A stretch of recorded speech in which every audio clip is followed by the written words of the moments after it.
think it's essential in understanding the experience of the Protestant community to recognise that, in fact, it is a community in retreat on almost every front.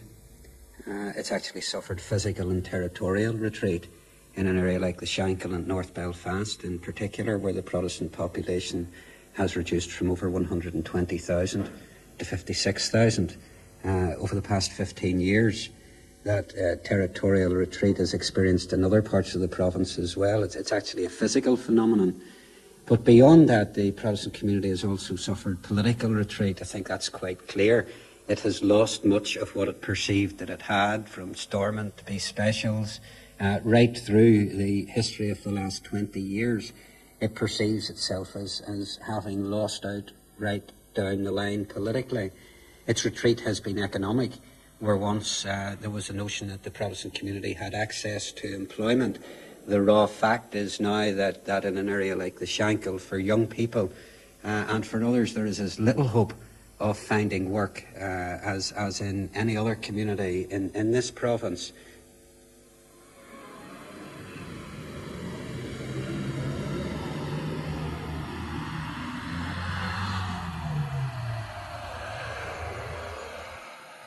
The Shankill Road, the traditional heart of Protestant Belfast. In the past 25 years, the Shankill has suffered from the combined effects of the violence and serious economic decline. The drop in population has contributed to a perception that Protestants are being driven out of this part of Belfast.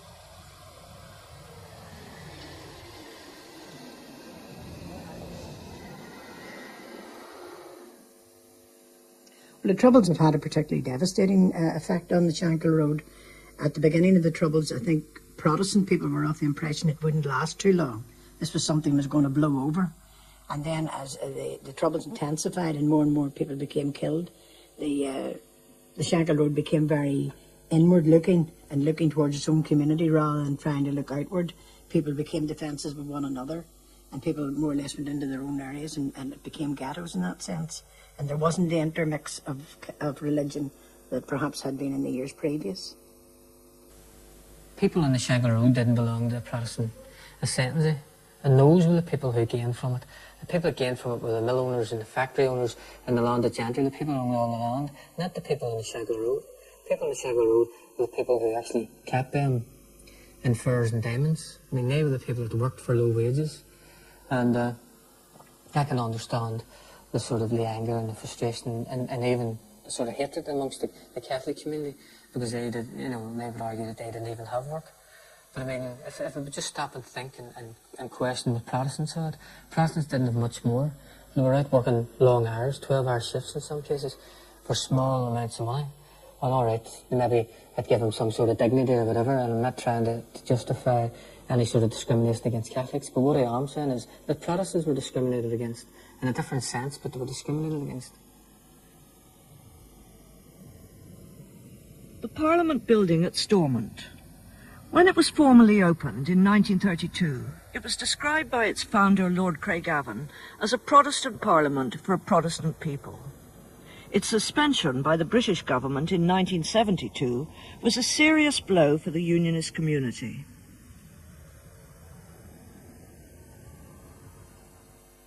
Well, basically, the Unionist Party has always been, in my perception, a middle-class party. And I suppose it's only of recent years that we've had councillors who were working class, but they were always perceived as people who had money, who were running for whatever, the council, the parliament, whatever, but they had money, and they didn't really relate to the conditions I would have lived in. And when I remember as a girl, where we lived, the house was damp. It was just, it wasn't fit to be lived in. People today wouldn't accept those conditions. We had the position where if it rained heavy, it rained in the back door and out the front door. We were flooded on a regular basis, and we would have wanted out of there. I had asthma as a child, but there was no way we could even get a house. No way we'd even could be considered. And yet we were Protestant people and had Unionists representing us, but there was no way we were going to get a house in those situations. I mean, I remember my family actually telling me when I was going to, as a very young lad, going to a match at Windsor Park and walking across the falls. And I remember it was a couple of days after an election or a rally or whatever, and I remember hearing all these Unionist politicians saying about how well off we were and how better we were off than Catholics, and about how great our housing was. And I remember saying to this relative, look, these houses don't look any different from ours. And he says, but what the grown-ups mean is that because you're a Protestant, you get a slum quicker.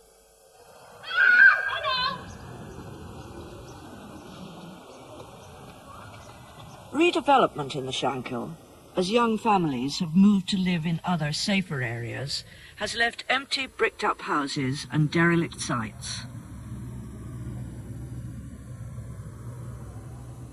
I can remember going with Mummy, and she cleaned for a colonel. And when you were reared in a wee two-up, two-down house, going to Fort William was a very elaborate, and it was, you know, it was a mansion compared to what you were used living in. And I can remember going in, and all the grandeur, all the silver and the cutlery, the crystal, and the table all set to perfection. And my mum had to clean all that and worked very, very hard.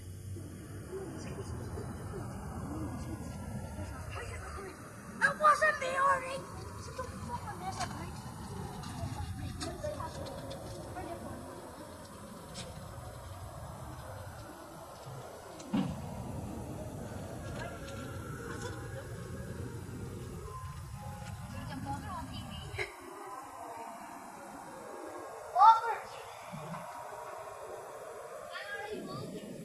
Well, when the trouble broke out in '69, as I say, I lived in a mixed area, and I can remember one weekend, the troubles weren't very long, it was only a matter of weeks, and lorries came into the area and took all the Catholic people out on a Friday afternoon. And that was quite terrifying, because these lorries just landed and emptied people's houses, whether they were in or not, and all their furniture was taken away. And we really didn't know where they were going. We'd lived beside these people for years. When we got up on Saturday, that meant every other house in the street was empty. And it was quite an eerie feeling, because you were wondering what was going on. You had Protestant MPs telling you that the Catholics were arming themselves and they were going behind the barricades. And in many Protestants' minds, they were saying, well, there you are now, it must be true. They're drawing all these people back behind barricades and we'll be in the front line of fire. I remember all sorts of rumours going about what was happening, about how many people were dead, and all sorts of stories about IRA and this sort of stuff. But I mean, suppose thinking back on it now, it was, you know, it was all exaggerated stuff. But I can remember sort of places being burnt and things like that. I think I was sort of 12 or coming up to 13 whenever it all was happening. I was 13 and I was playing two-ball at the corner, and this explosion just went off. I didn't realise what it was. And we all ran and heard people screaming and bits of bodies being carried out and put in bags. And that has still stayed with me today. And it annoyed me so much that 15 years later, I actually sat down and read a poem about all the memories I had about the bombing. And from then on, I mean, nothing's been normal. Even when I got married, the day I got married, my wedding car got stolen because there was riots in the Shankill. And I mean, I had my first child and someone was shot dead on that day, and that's what I remember about my first child being born. It wasn't, you know, that this is a great day, I've had my baby. It's that somebody that lived in my area was shot dead on that day. So, you know, life has never been normal from then on. At that time, because I was in the trade union movement, we tried to put a committee together of trade unionists, both Protestant and Catholic, to try and hold the area I lived in. But it was almost impossible, because it became a battleground. It became stone throwing every night, petrol bombs in some cases, and it got that people just couldn't live there. In the end, I moved out of the area I lived in, because it was simply for my own father's safety, because he was a well-known trade unionist and would have spoken out about certain things that was happening. He had been threatened, and we had to move out. And who threatened him? Protestants. Because he was speaking out? Because he was speaking out, yeah. He didn't agree with while my father was a very strong Protestant and believed in the Protestant religion, he didn't believe in the way that some people were going about at that time, threatening people out of their homes and that, and said so, and was threatened himself. So for his safety, we decided we would have to move, we would have to pull out all the stops. And actually, my mother was a personal friend of the late Johnny McQuaid then, who was on the council, and we went up to see Johnny McQuaid, and Johnny said he would see what he could do for us. And it was about a month later we got a flat up here in Spring Martin.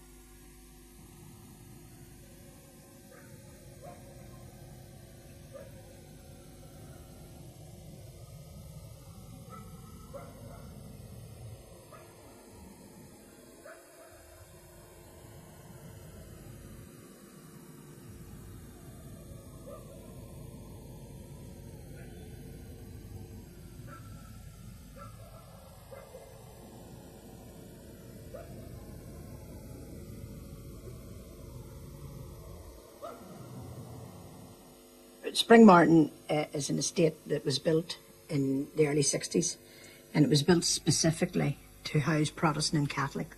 That's actually where it gets its name, Spring Martin. It joins the Catholic Springfield Road to the Protestant Ballycamartin Road.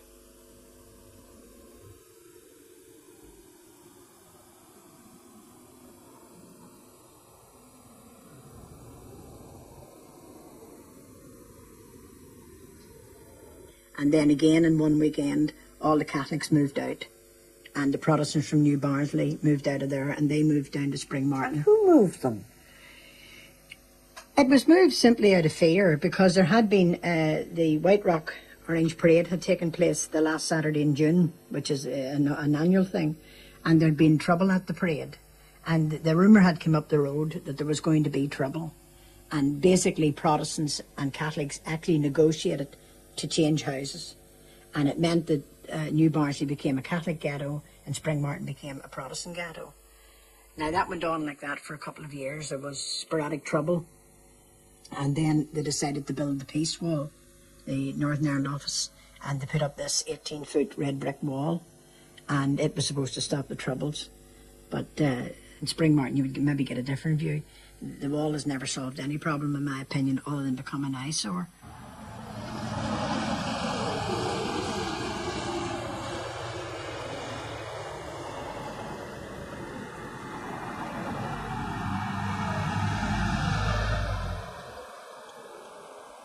There's always been a sort of psychological peace line in people's minds, and when you crossed that you actually knew that there was something different about the people. I mean, I went to sort of houses with my father and stuff, people lived in Cooper Street and things like that. I mean, their houses were definitely different from mine in terms of the sort of stuff that they had on the walls. I mean, with all sorts of, you know, icons up around the house and photos of Virgin Mary and things and all religious things, which you wouldn't have seen in houses in the Shankill. And so, I mean, right away that sort of made them different from you and set them apart. This peace wall, stretching from the Spring Martin estate to the centre of Belfast, was built in 1970 to divide the Protestant Shankill from the Catholic Falls Road.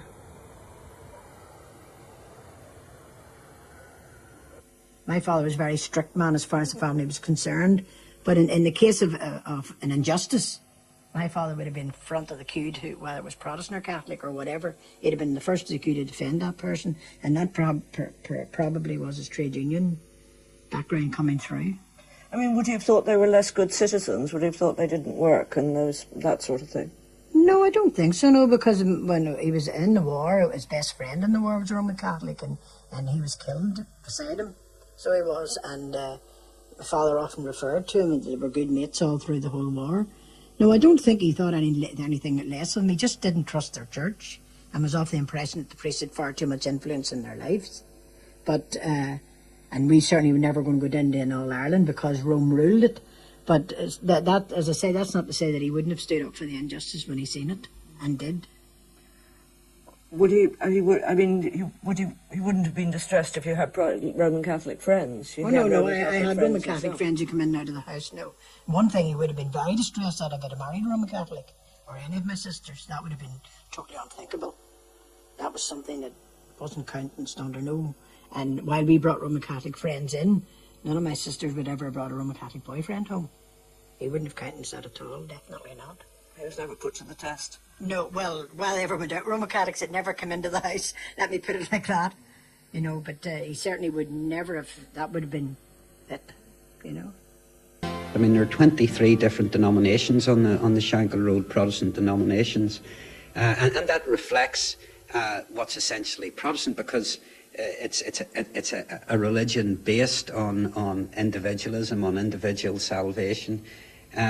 And in that sense, it has had that strong trait of making your own mind up. And when you make your own mind up, and when a lot of people make their own minds up, they'll make it up in different ways. I think that's a fine thing, something we want to protect.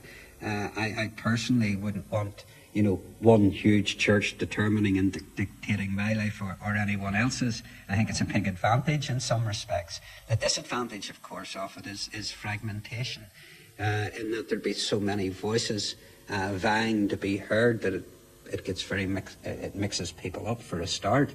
And in addition to it, it doesn't actually provide for very clear leadership to emerge, either politically in church terms or in any other terms, because who do people speak for? It also doesn't naturally fit in with building a sense of community. I think there's been a greater struggle in terms of community development and self-help programs and so forth in Protestant areas maybe than in Catholic areas. I wouldn't want to exaggerate that too much, but the Protestant community is maybe slightly different than in that regard than the Catholic community. The Catholic experience, the Catholic Church is a communal experience, whereas in the Protestant community it's a much more individualist experience.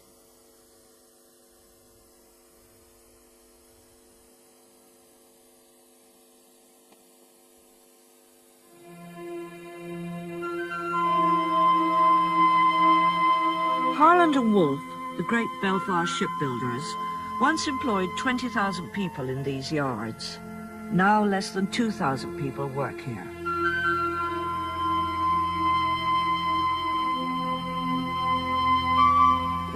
Most of the people that I knew that left school with me got jobs, and I think that then when people started to be laid off and big places like the shipyard and Mackey's and so on started to put people out of work, that they didn't know how to cope with it because they had had jobs for so long. It wasn't that they were well paid jobs, it was just that they'd had that routine of going to work and of coming home. And that, I suppose, being from the Protestant community, that they felt that they were owed something. That they had the right to continue those jobs till they were the age to retire. And they did find it very hard to cope with unemployment, and still do. A lot of the women that would have worked in the area where I lived worked in the mills and were just totally devastated, like my own mother and grandmother was when the mills closed down, because it was their only form of income, because my father had lost his job as well at that stage. And I think it was also sad because then they'd lost the communication. I mean, my mother worked with Catholics and had Catholic friends, and she no longer had the opportunity to do that because, she'd lost her job. As well as I think Protestants felt that it was degrading to have to go and sign on the brew, and for to take handouts like your milk tokens or your vouchers or whatever for your messages, because they'd never been doing that before. And I think that, again, that comes into all the funding aspect of even when setting up a group. I remember when we had a discussion around a plan for an application to Children in Need, and we had one member of our group who said, we're not applying to that because our children don't need anything, our children are fine, they're well off. She didn't understand that this was a fund that was there for everybody and that everybody was entitled to apply. I think to a certain extent that Protestants still feel that you shouldn't take. You shouldn't take from the state, that you should have a job and be able to provide for yourself.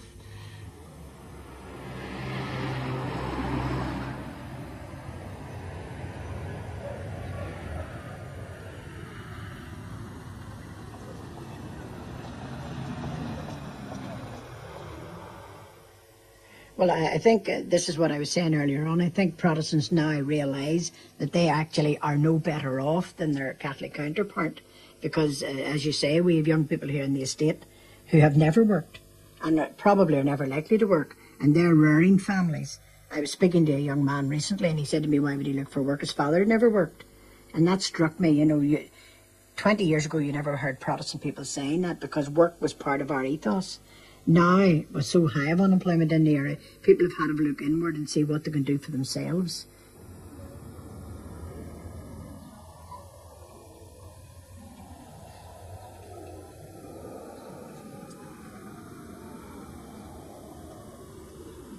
Only a handful of children in the Shankill Road pass the 11 plus each year.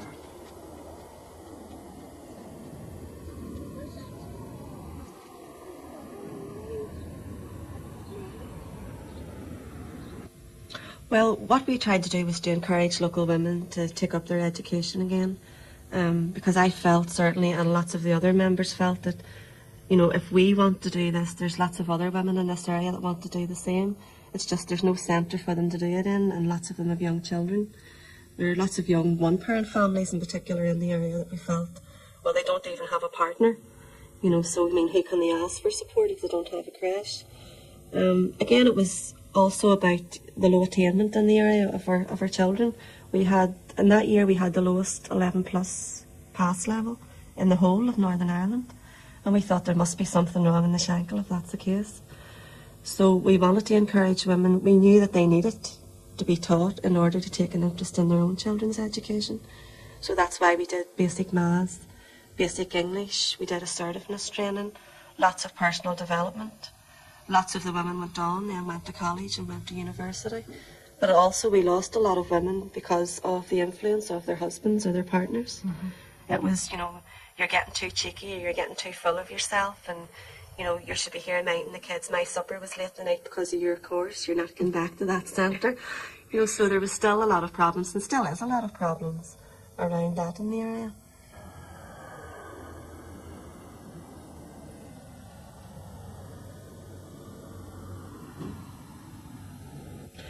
I mean, having met other women in Catholic West Belfast, certainly there was more emphasis put in that area on education. I think as well, we were never taught Irish history. I don't know if there was a meaning for that. I mean, it was always like Battle of Hastings or something. So we didn't really understand, you know, what was going on here or what the situation was. And I'd like that to be different for my children. I'd like to encourage schools to introduce that into the curriculum now. And you've already done that at the Hummingbird. Tell us how that came about, because that is quite remarkable, the Irish courses and so on. Tell us about it. Well, we started off by doing local history, because lots of the women were saying they didn't know what was happening in their own area, or how the Shankill came to be, or what its name meant, and sort of the Irish language sprang from there, because lots of the names, and like street names and the name of the road, are actually Irish. And then we wanted to branch out. We wanted to do Irish history because we wanted to learn about the country. I mean, I was born here, and hopefully I'm going to live here all my life. So I feel, you know, that I want to know a lot more about it. I mean, one woman said to us she hadn't even realised that the Protestants had only come a few hundred years ago. Do you think that would have been quite a common experience? Quite typical. I did a course in Ulster People's College, and there was a girl, Lily, from Tigers Bay, who said exactly that. When it came up throughout the course, she said, no, we've been here forever, you're wrong. You know, we've always been here. And she didn't know or hadn't been taught any history, which none of us did at that stage. And it's amazing, you can't really sit down and talk to your own children and explain the situation. I mean, if something happens on TV and a child asks you, why did that happen, or why did they murder that person, or why did that bomb go off, how can you explain why if you don't know yourself? If it's never been taught to you? I can remember after the Shankill bomb in Greystone, and my 6-year-old son taking a great interest in the news because he knew his dad and I were obviously emotional about it. And I tried to explain to him that one was loyalist and the other was National Republican. And it's hard for me to understand, and it was even harder for a 6-year-old to understand. And I can remember his wee face looking at me, and he says, "But aren't still both bad, Mummy?" And I said, "Well, yes, in my opinion, they are. They're bad men that does that, you know." And things, he's never forgot that, because when he hears the UFF and when he hears the IRA, he knows now, you know, he'll say to me, "What have they done?" You know, or who have... It's, you know, the atrocities that go on, and sometimes it seems that there's not going to be an end to it, and it's very, very sad when a 6-year-old recognises, you know, it's important, I feel, that he does know what's going on, but it's hard for me to explain why it's happening.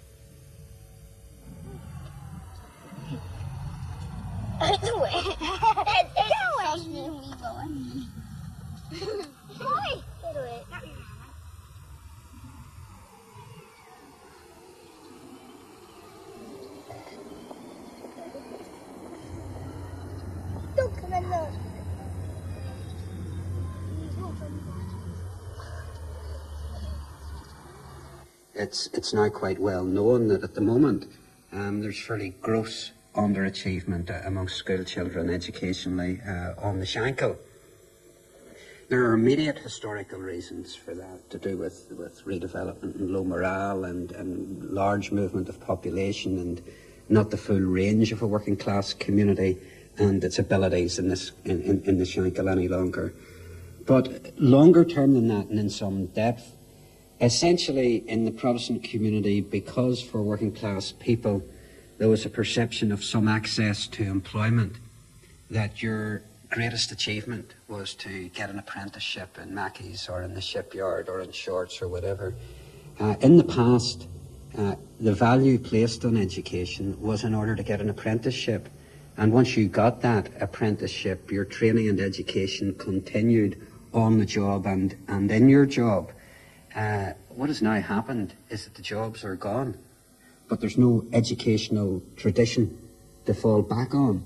And therefore people say there's no jobs, what's the point?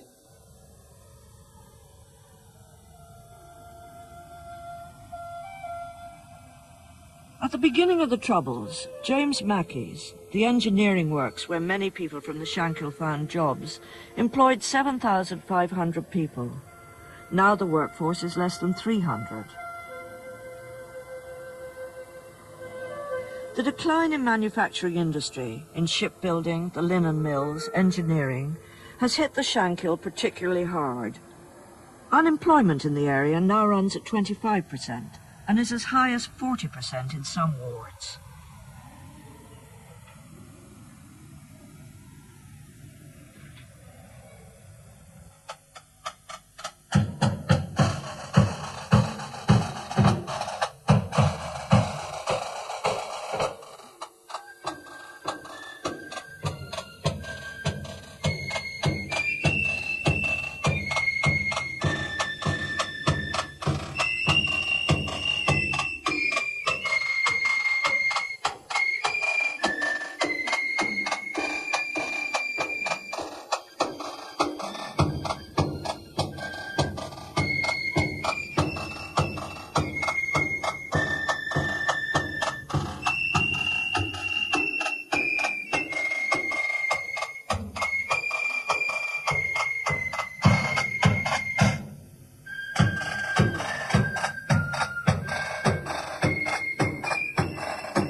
If you say Protestant and culture, you think of the 12th and you think of people with sashes and bowler hats and making a lot of noise with drums, and that's certainly a central and probably the central expression of the Protestant culture.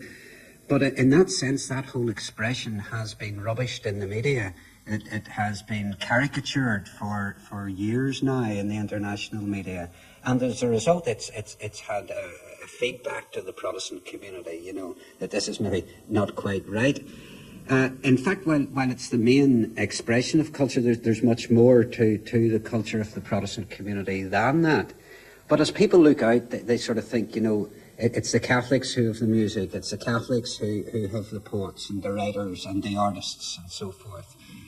And when you try to examine maybe why that perception has arisen, it's partly because so much of that feeds off Irish cultural roots. Now, it's not that there haven't been poets who have been Protestant, or artists who have been Protestant, or writers who have been Protestant.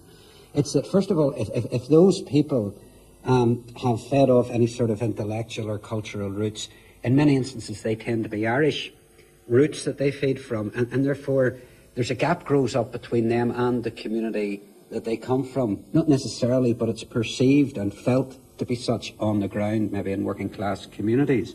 Or if in fact they go on a broader stage and you know, have very clearly a Britishness about them, It is on such a broad stage, almost an international stage, that they lose the connection with the street. And therefore the problem that we have is that is the perception that culturally we're in a desert in the Protestant community.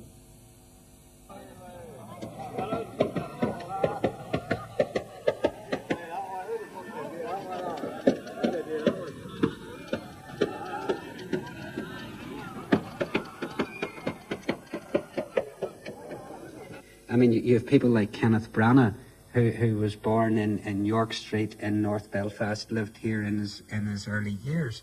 I mean, the notion that Kenneth Branagh is a Protestant is and has Protestant roots is it seems almost a total irrelevance. Or when you take James Galway, who played in a flute band, he's moved on to an international stage where really those roots are not all that presumably significant now, and certainly relating back here don't relate back into York Street or onto the Shankill Road.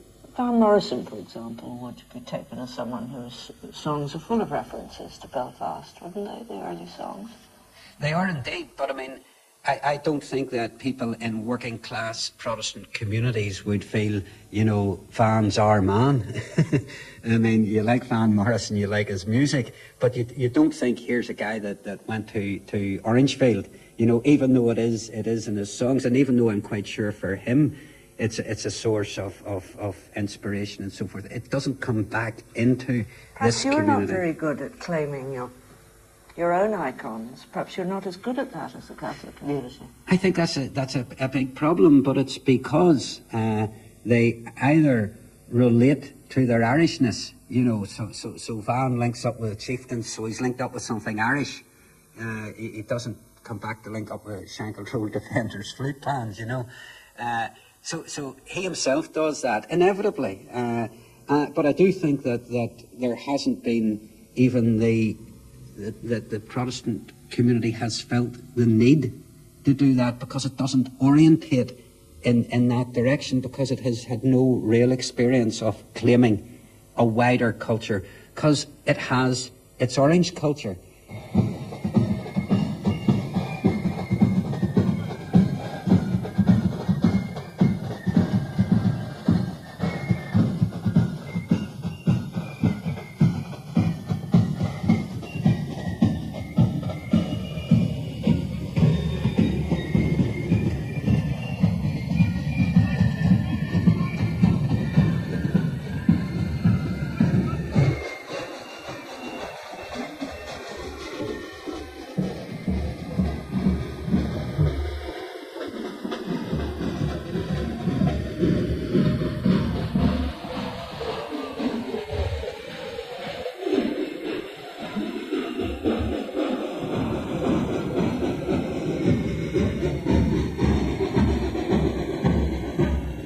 Well, I suppose the essential perception here is what you are, not what other people perceive you to be, which is essentially their problem, though it can become your problem. But to the ordinary person on the street in the Shankill Road, there's simply not a problem about this. I mean, they're British, and that's it. It's not that they feel British, it's that they are British. And I think it's important for people outside, whether they're in Ireland or in other parts, to understand that, this isn't like up for sale. Your identity isn't up for sale. It's not a matter of, well, maybe you'll feel a bit Irish if things change. It's a matter of being. And for many people, they simply are British.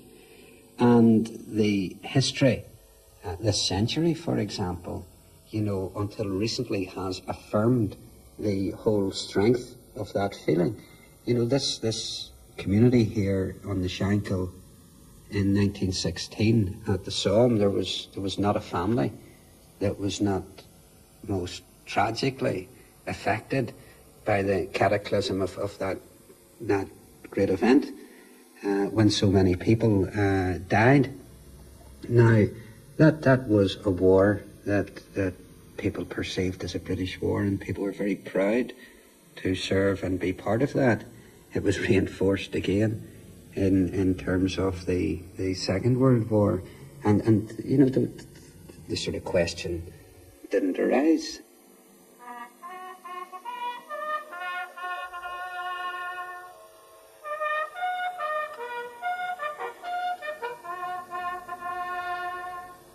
I think the reality is, you see, my grandmother, who was born in the Shankill and lived, in the last years of the last century and right through the first half of this, for her whole formative period, she was Irish and had no problem with that notion, because this was one island.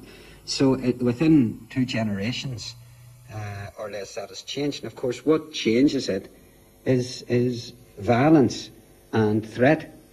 And because the Protestant community has constantly perceived itself to be under threat, then it has turned from the source of that threat, and the source of that threat is perceived to be something Irish, and it has turned its back on that completely.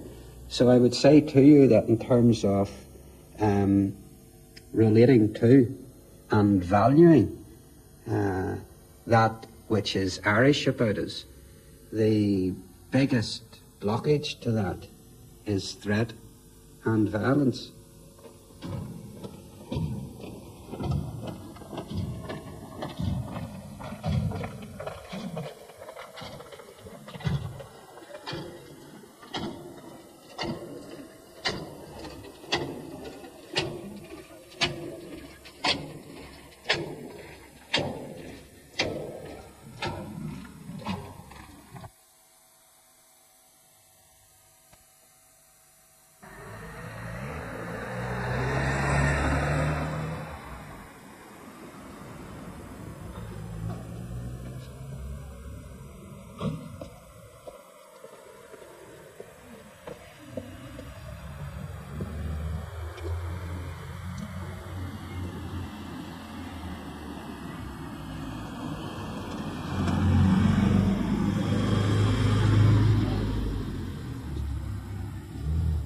I mean, is there a lot of support for the paramilitaries, the loyalist paramilitaries? No, there's not a lot of support, but it would be unrealistic to say there is no support. Obviously there is, and in many Protestant communities, the paramilitaries are a fact of life. And I've got to say it, Mary, in many cases, the paramilitaries, while they're seen to be violent and go out and do violent acts, they also perhaps do a lot of work in the community, as Sinn Féin does. I believe that's why Sinn Féin has the support they have, because they actually help the people on the ground with their everyday problems. Well, I mean, the whole problem about this is that a lot of Protestants would say that they don't necessarily agree with what's going on in the loyalist community in terms of the murders and stuff, but they'll pass it back to the IRA and say, look, if the IRA didn't exist, then loyalist paramilitaries wouldn't exist. I mean, I think that's a bit of a cop-out. I personally believe that we need to be doing something to engage these people, to get them out of this sort of quagmire that they've got themselves into and all these killings. I think that we need to get them out of that, and I feel that nobody's trying to do that. And I feel that we would spend our time more useful if we actually started to concentrate our minds on how we actually get these people to think about what they're really doing.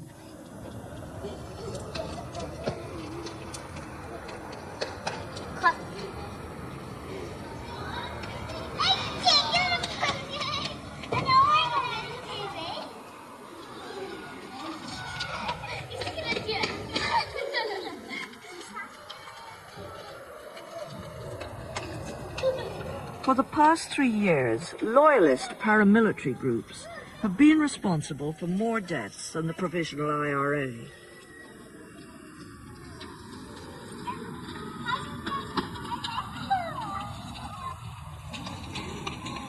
Well, I have 5 sons and 1 daughter. My oldest son's 21. I have a son at 19 as well. And it's always in the back of your mind. I think myself very lucky because both my sons are employed at the minute and have jobs. But I often sit and wonder, you know, if they didn't have jobs, if they were bored, you know, what would they be doing or what would they get involved in? And I never judge anybody else, because I always feel it could happen to me at any stage because of the type of community and the type of situation that we live in. I think when things like the Shankill bomb happen, that you worry again, because you say, I wonder, did they know anybody that was killed in that? Or I wonder how they feel about what has happened. Is it going to make them bitter? Is it going to make them angry? And I mean, certainly it does. I mean, everybody was quite bitter and angry about what happened. But it's what you do about the situation. And I always have that fear that one of my children are going to get involved or are going to go out there and try to retaliate for something that has happened within their community. And I think any mother that's living in this type of area, whether it be the Shankill or the Falls, always has that fear. A lot of paramilitaries feel isolated. They feel that nobody's listening to them, particularly their own politicians, and that nobody's trying to draw them in. And I just feel that it's just given them a sense of hopelessness. And they've started to look at other people, what other people have achieved, and they've sort of upped the ante in terms of violence. And they'll continue to do that. It's my belief they'll continue to do that until somebody tries to bring them in from the cold. And what do you think that they would want? Well, I mean, realistically, they want to remain part of the Union. There's no question that. They want to retain the link with Britain. I think that what they want most is they want the IRA to stop. And then the IRA won't become, or aren't a threat any longer to the Protestant population. But I feel that they want to be heard. They have things to say in terms of how the country should be run. And I think that, some of the things that I'm hearing on the street coming from them is that they're prepared to accommodate people, whether it's the nationalists in the north or the government in Dublin. And I think that those are things that aren't being heard in the media.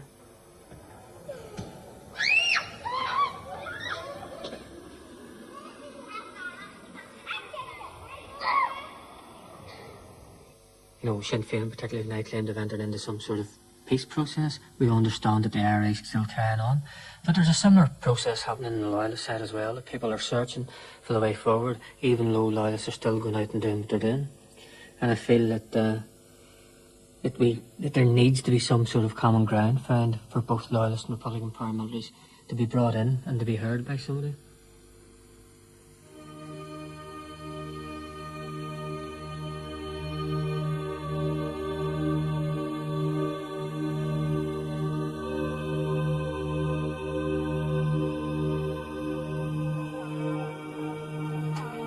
On October the 26th last year, 10 people died when an IRA bomb exploded in a fish shop in the Shankill Road. A week later, loyalist gunmen retaliated by killing 7 people in an attack on a pub in Greysteel, County Derry. The funerals of the victims of the IRA bomb brought the world's media to the Shankill Road.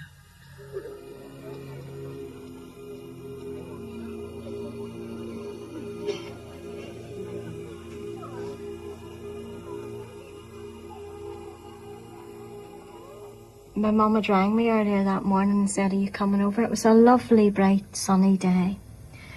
And I said, "Mum, I'm in the middle of cleaning. And it's not often I got time really to get stuck in and do the things that I really wanted to. And this seemed like the ideal opportunity." And she shouted at me and she says, "Oh, I'll go down the road myself." And I said, "All right, I'll come over." And we would have called in, there's a church coffee shop, and we would have called in and the kids would have had a drink and a coffee. And only I was cleaning. My mum and my children would have been down the road.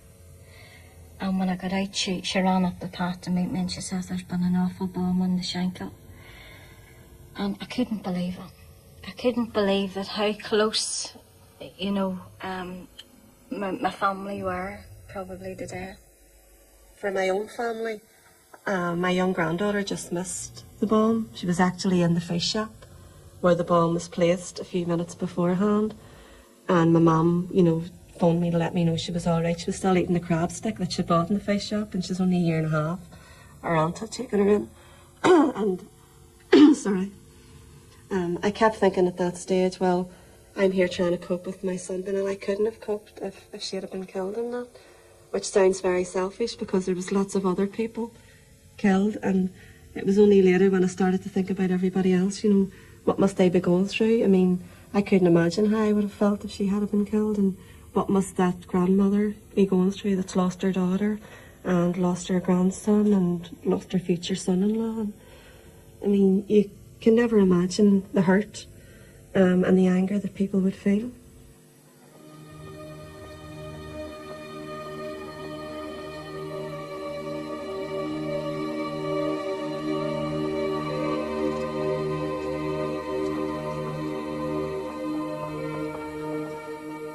Yeah, well, myself and my wife Linda usually come down to Shankill as we do most days in the week. That particular Saturday, I was coming down Berlin Street and I got over the radio in my taxi that there had been an explosion in Frizzell's fish shop. I was supposed maybe 100, 150 yards away at the time, in the street. I pulled onto the Shankill and I really couldn't see anything except smoke and get out of the car. And as I ran towards where Frizzell's was, we came across a woman who was really, really badly injured, you know, sort of her head and her face sort of half blew off. This time people were giving their assistance. They were calling for volunteers in Frizzell's. The whole building had just collapsed in. And I, like a lot of other people on the Shankill, just went there, dug with their bare hands to see if who we could dig out. We didn't really believe at that. I certainly didn't believe at the time that I would certainly be pulling friends and family out dead. I didn't think about pulling anybody out dead. But it's after the first 10 or 15 minutes of digging when we came across a young girl, Leanne Murray, 13. And we uncovered her. And she was lying face down and we turned her over and a paramedic pronounced her dead then. You know, it certainly hit me, you know. It's bad and it could be worse. As we kept digging, we came across again another body of a young child and a female, and then another female. It was only later that night that I found out that the other young child, the female, was my niece and her daughter and her husband.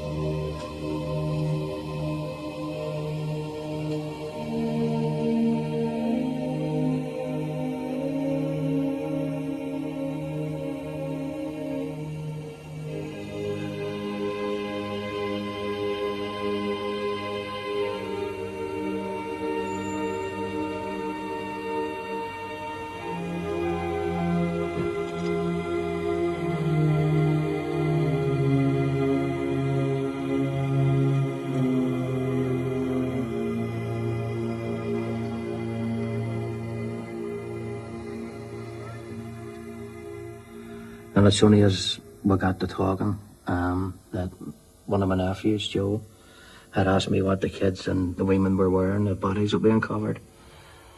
And that's only whenever I had told him what the younger of the two kids that we had got to was wearing, that Joe was certain that was Michelle, because that was the clothes that she had on. And how old was Michelle? 7 years old. And how old was her mother and father? 27 years old, both them. And that was your niece and your niece's husband? Yeah, my niece, her husband, and her 7-year-old daughter. And they left, at that time, they left the child, a wee girl at 2 months, and a son at 9-year-old. They now live with my sister, their grandmother and granda. They live with them. And how did your family begin to come to terms with that? I mean, when did you actually know for definite if they were dead? It's whenever I was speaking to Joe, and I was totally convinced whenever I looked back on the day's events and looking sort of at the bodies, you know, obviously we couldn't recognise them there and then, but looking at the figures and visualising in my mind, I knew that certainly it was at least Evelyn, and I knew if she was dead, that Michelle and Michael, because they were always together.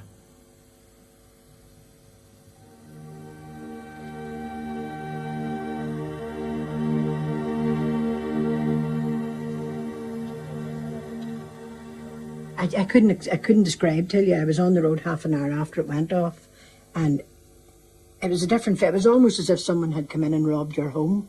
They'd come right into the middle of our community, right into where they knew the majority of people would be, and they'd actually killed ordinary people like ourselves. And everyone at that particular time was at pains to explain to you where they were and why they weren't actually where the bomb went off. It was almost as if they felt guilty that their neighbour had been killed and they hadn't.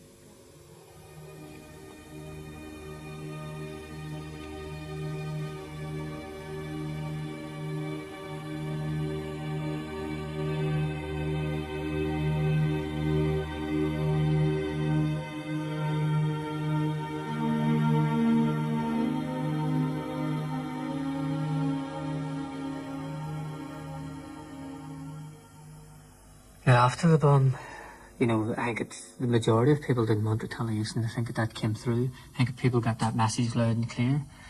And I would have to say, I think if that message hadn't have come through from this community, and from other communities, not just from Shankill, but from other communities, that the atrocities on both sides would have been even worse.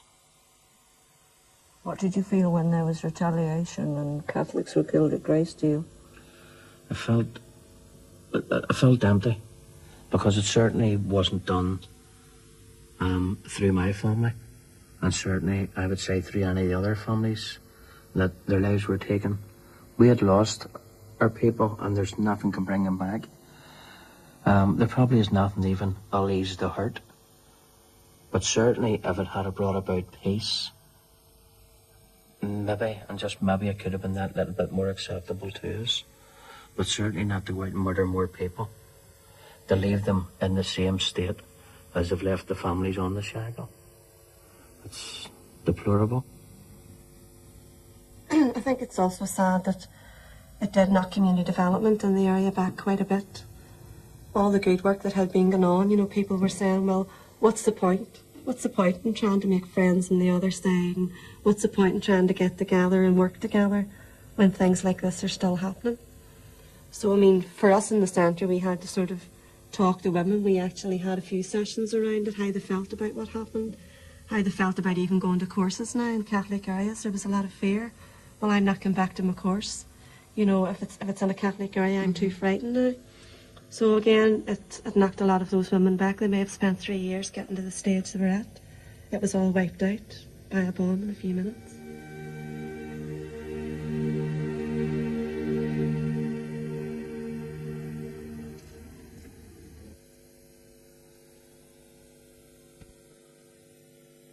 I would think that the single biggest thing that can happen in this society is, at this point in time, is for a cessation of violence, because you simply cannot move forward if you're being shot and bombed and constantly under threat and perceiving yourself to be under threat.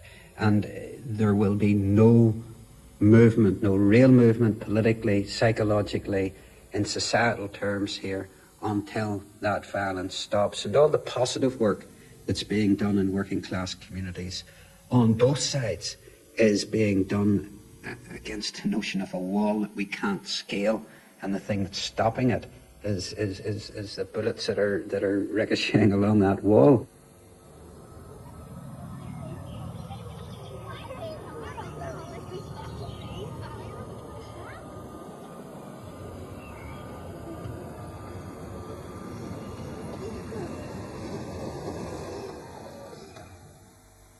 Well, the violence would stop. It would change the whole sort of thing. I think it would be more of an even playing surface. I think people would have to start looking at social issues, because, I mean, those then would be put on the agenda because the violence has stopped.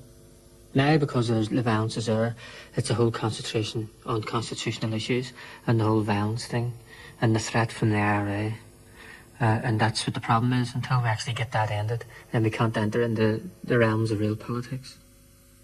Do you think that there are quite a lot of Protestants living here, ordinary Protestants, that would be now prepared to make compromises? Oh yes, I think over the years people have realised, even the most hardened Protestants would realise that there has to be give and take. For many years probably it was a case of we're not giving up anything, but I think now people realise that in anything there has to be a certain amount of give and take, and there has to be talks about things, and there has to be justice for everyone. Do you think people would accept that there was discrimination against Catholics prior to Oh yes, this? I think that's an accepted thing at the moment. I don't believe I've heard anyone in recent years saying that they don't accept that fact.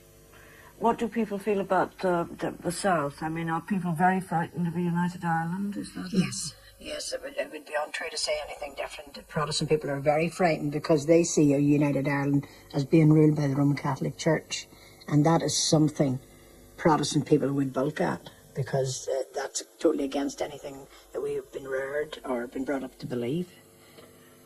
What do you think of yourself as? Do you think of yourself as British? No, I think myself as Northern Irish. I would probably put British on my passport, but I'm a Northern Irish woman and always have been. In recent times, at times of crisis, there's been a very clear message that there have been quite deep and significant changes going on under the surface in the Protestant community, and it's sometimes you would walk a promenade and look out at sea, and it's quite flat and very peaceful, and yet underneath there's all these currents running, and that has been happening quite clearly in the Protestant community. And at a time like the Shankill bomb, taking into account the awful tragedy that was for those who were killed and their families and those who were injured, there was a maturity of response in the Shankill community to that, which was very admirable. Or if you take the Downing Street Declaration, I think there was a maturity of response within the Protestant community, and not as simply running to reject it without thinking. There were elements who certainly did that, but overall there was a maturity of response. And I think there are vital and underlying changes in the Protestant community, but they can't and won't be adequately expressed, and they will not flower in the context of violence. They simply can't. It's a contradiction. Do you think you've changed yourself over the 25 years in terms of how you view the political situation or the Roman Catholic community? Or? Well, certainly you change because obviously you get wiser. But, I mean, I haven't changed towards what I have thought of Roman Catholics. As I said at the beginning, I mean, I've always represented working class people, and to me that's the bottom line. Yes, you do change as far as politics is concerned. I suppose at one time you're naive enough to believe that there was going to be a difference here politically, but I find now most people just don't really think there'll be a political settlement. Really? Do you think that yourself? And I think people just are simply not interested at this stage. That's why I was saying earlier that the peace process, if it was to happen, it's going to take a long time, because people are going to have to be re-educated to new thinking. Well, I think that the loyalists would be saying that they would want to see an end to the violence, that they would want to remain a part of the United Kingdom, but they would also be looking to accommodate people as well. I mean, the nationalist people, they understand. I think that people understand now that there has to be accommodation. And I feel that the danger in the future is that people enter into negotiations with the IRA or with Sinn Féin without entering into negotiations with the loyalist parties. People feel that the way forward in this country is through the political structures, and I wouldn't deny that it is, but I feel that it is very dangerous to exclude the people from the two extremes that are actually involved in the conflict.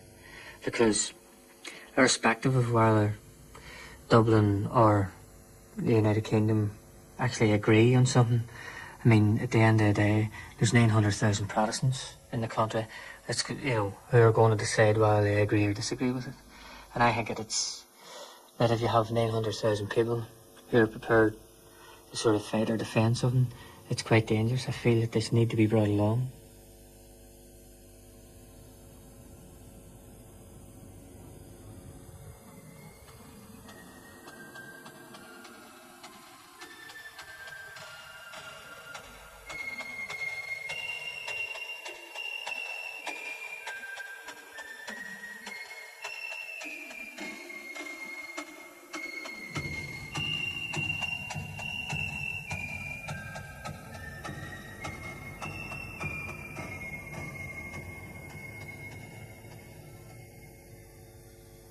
I mean, what's absolutely clear from the last 25 years is that violence, rather than bringing about creative change, destroys and damages. So anyone who thinks that violence can bring about creative change is ludicrous.